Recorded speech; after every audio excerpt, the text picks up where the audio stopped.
Welcome, champions. This is Arcadia.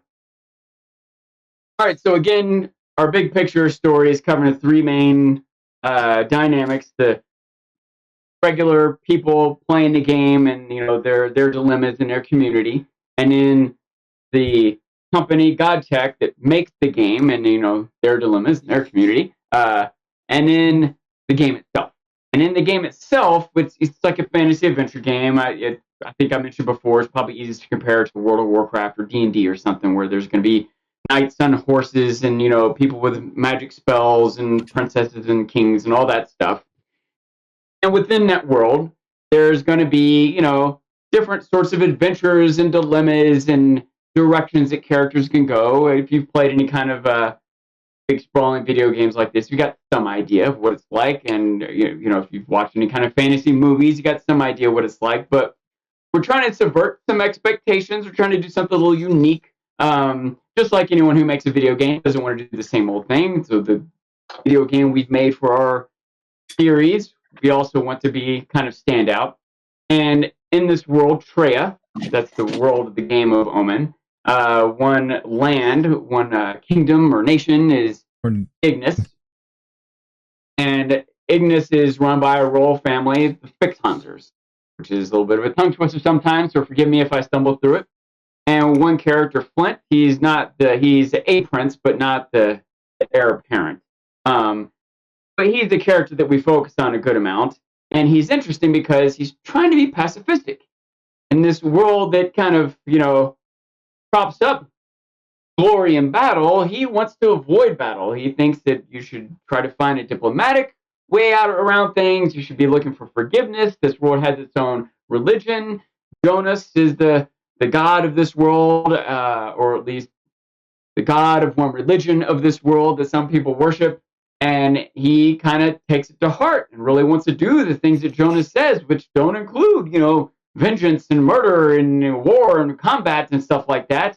But of course, he's surrounded by his, wronged father and a bunch of guards, and he's kind of expected to be in charge of the other knights and captains and all sort of, militant kind of world that he's not so sure about. And so that'll bring up some interesting dilemmas in this world. And our characters, our players, go through the game, he and his adventures and his dilemmas, that'll be part of what they go through too. Eric, what other kind of stuff might you follow up on here? Yeah. So he brings up House Fixhanser. In general, the game has, he brought this up too, nations. There are 3 different nations, and we focus on Ignis, but each of these nations have their own story. There's the land of Krygos and the land of Atlas, but we mainly focus on Ignis. And some of the key characters, like each nation again, will have their main character that you get to follow. And Flint, he brought up it.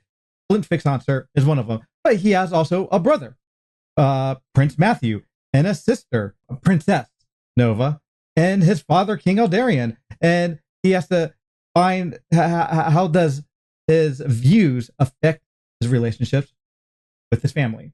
And just not that, the common folk, the other royal houses, the military person that helped make him the man he is at fighting, at least. Even though he's a fighter, he still tries to use his skills to protect people versus kill people. So overall, there are I brought this up last time, but there's a ton of characters that we originally have for the show, the players. But then there's a shitload more characters in our game, because we want this game to feel real. And what are some of the side characters that we run across? Doug, can you bring some of those characters up? Absolutely. So one of the side characters that we get introduced to is a man by the name of Sir Sky Lambert. He is one of the nation's best swordsmen and is the teacher to Flint Fixhanser and Matthew Fixhanser, as well as being the head of the Knights of Ignis. We get to follow him along the story a little bit, but another character that we actually get to spend a little bit more time with, thanks to Chase, is Rayla Fixhanser, sister to the king. She uses magic from books to create powerful magical entities. And has lots of wise things to teach both Chase as well as our audience.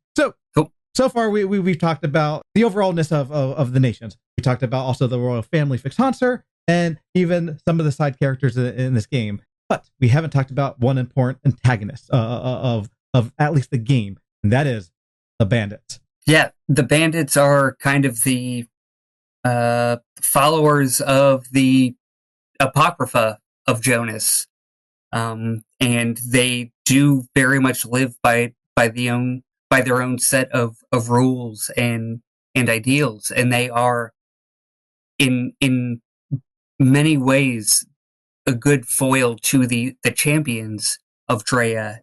Is the champions want to strive and achieve and bring honor and glory for the realm, where the bandits are trying to sustain and exist on the outskirts of these three mighty nations. Fair. I'm going to also bring up one other important entity or NPCs, the non-players, that is important to Arcadia, and that is the orphanage. In the orphanage, there is orphans, that our champions have to protect. But the orphans just, don't have like these kids running around. There's like keepers that help maintain this orphanage, and we get to interact with those people. There is Mahina and Chloe and Phoebe, and those are important NPCs that we will just run across again and again, because the guild makes it a priority to be part of that experience, to be part of protecting that guild. Sean, do you want to add anything else? I do. One of my favorite characters we created, Supachi. Now, she's not actually an NPC. She is someone that is, a player in the world, and she joins the guild. But she's a little firecracker, and she's really fun. She mostly is buddied up with Chase, who, as a new player, is going through the storyline with Flint. And by the way, that's a good storytelling technique for us. To have a new player going through the game is a good way for us to introduce people who haven't played a lot of games to some game dynamics, part of our world building. But Tupachi is a good foil to Chase, who's usually kind of straight, normal, regular, do the right thing kind of guy. Supachi's like, what does this do? What if we blow it up? She wants action, so she adds a lot of fun and charisma to it. And that'll go to the end segment, at least of this part. In general, and this is like something I've learned about just storytelling with these fine writers, my friends, is when we are going through these avenues, we went through, talked about two of the three, we wind up making characters that we didn't think were going to be important. Subachi's one of them. We didn't think, we had this idea of this character, but this character literally grew on our paper. Like, it became such a great character that I think we're all proud of that we made. And that this happens in general with a lot of these characters. We kind of just go down this rabbit hole, this story, and get to really connect with these characters, which that's what we hope that you, the audience, will do is connect with these characters. But at the end of the day, we try to tell a good story within the guild, a good story within the actual game. And now, our next video, we're going to talk about the developers. How do they tie into this big story? All right, Arcadians, thanks for watching. Thanks for listening to what we're putting out. Please like and subscribe, because that helps us get the word out better.